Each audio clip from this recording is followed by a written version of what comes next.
So building a business is really hard. Being a founder, starting a startup is really difficult. And I think it's difficult in Africa, it's difficult when you're a woman founder, it's difficult when your co-founder is also your partner.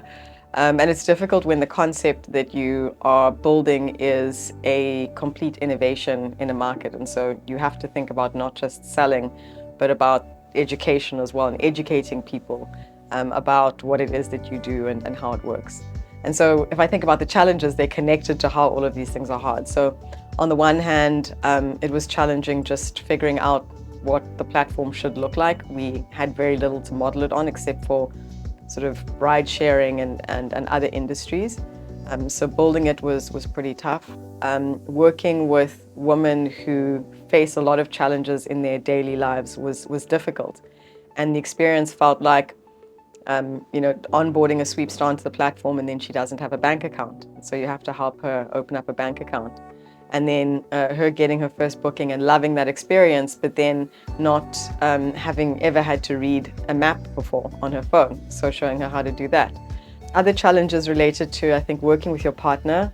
People ask, if it's difficult, and I think the assumption is kind of that it'll be difficult because you don't get along, or you don't respect each other, or you fight. And actually it was difficult because we both are incredibly passionate about Sweepsouth. We were passionate about what we were building, and the difficulty was just in turning off.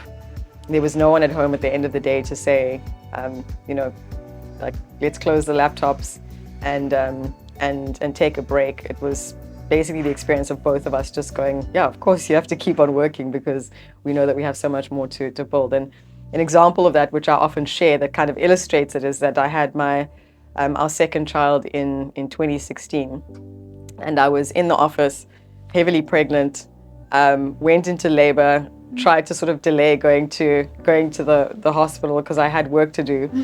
And when I eventually got to the hospital, the doctors were getting me ready to go into theatre, and we were thinking about payments that needed to be done that afternoon. And so we had the whole medical team, standing around the bed waiting, and I was trying to finish SweepStar payments on my laptop. And my husband was going like, yes, finish quickly, instead of going, are you crazy? Close your laptop, this can be done tomorrow. And obviously the reason why is because he understood what it meant to all of these women if we don't get payments done in time.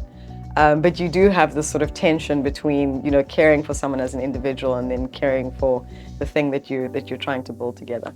Starting a new business as a founder is difficult financially. We sold everything that we had to fund the business. We were young professionals who had just bought our first house, and after we raised a bit of funding, we realized we needed a little bit more runway to get the business up and running, and so ended up selling our house, one of our 2 cars, and everything in the house that we could sell.